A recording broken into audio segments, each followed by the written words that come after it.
నైరుతి బంగాళాఖాతంలో కొనసాగిన చక్రవాతం దేత్వా బలహీనపడింది. ఉత్తర తమిళనాడు, దక్షిణ కోస్తాంధ్ర తీరానికి సమీపంగా కదులుతున్న ఈ తుపాను ప్రస్తుతం తీవ్ర వాయుగుండంగా మారిందని వాతావరణ శాఖ ప్రకటించింది.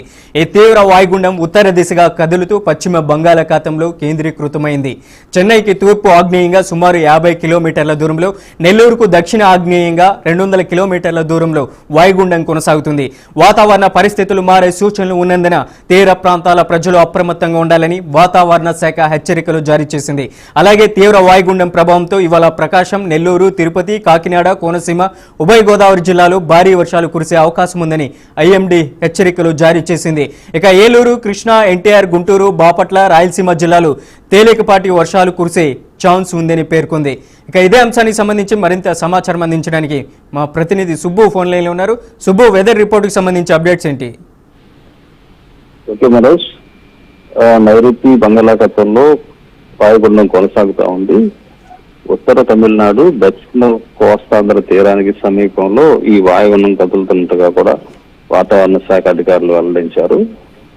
పశ్చిమ బంగాళాఖాతంలో చెన్నైకి తూర్పు ఆగ్నేయంగా 50 కిలోమీటర్ల దూరంలో కేంద్రీకృతం ఉందని చెప్పేసి కూడా చెప్తా ఉన్న నేపథ్యం చోటు చేసుకుంది.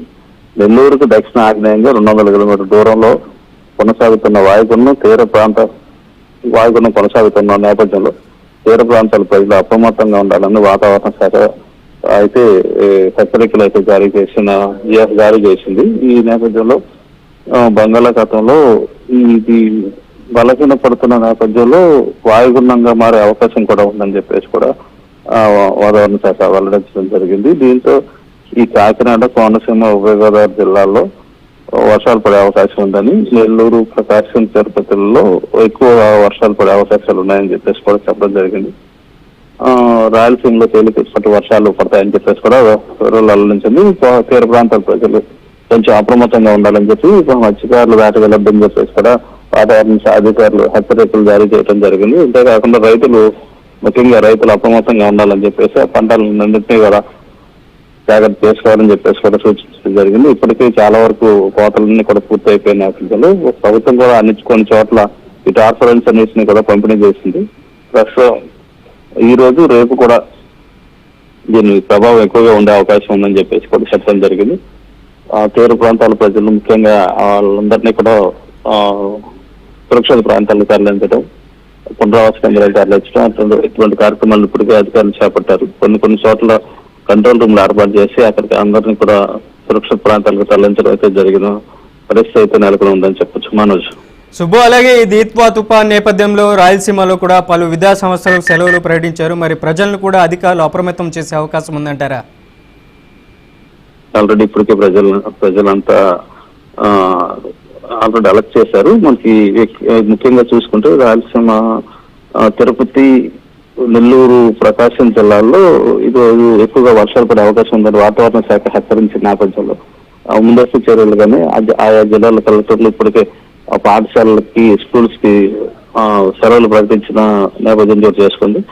అంతేకాకుండా కాకినాడ, కోనసీమ, ఉభయ గోదావరి జిల్లాలో కూడా మోస్తరు వర్షాలు పడతాయని చెప్పేసి కూడా వాతావరణ శాఖ అధికారులు వెల్లడించడం జరిగింది. కృష్ణా, ఏలూరు, ఎన్టీఆర్ జిల్లాలు, గుంటూరు జిల్లాల్లో చిరుజల్లు పడే అవకాశం ఉందని చెప్పేసి కూడా వాతావరణ శాఖ చెప్పడం జరిగింది. రాయలసీమ జిల్లాల్లో తేలికపాటి వర్షాలు పడతాయని చెప్పేసి కూడా వాతావరణ శాఖ ఇప్పటికే వెల్లడించడం జరిగింది. ఈ నేపథ్యంలో అక్కడ అధికారులు కానీ అక్కడ జిల్లా యంత్రాంగం కానీ తగినట్టుగా ఏర్పాట్లు చేశారు.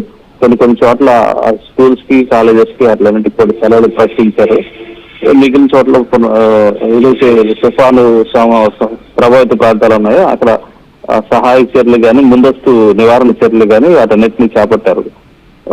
టోటల్ గా జిల్లా యంత్రాంగం కావచ్చు, సంబంధించిన మంత్రిత్వ శాఖ కావచ్చు, వాళ్ళందరూ కూడా అప్రమత్తంగా ఉండి ఎప్పటికప్పుడు తుఫాను తీవ్రతను అంచనా వేసి దాని ప్రభావాన్ని నివారించే ప్రయత్నాలు అయితే చేస్తా ఉన్నారని చెప్పుకోవచ్చు. మనోజ్.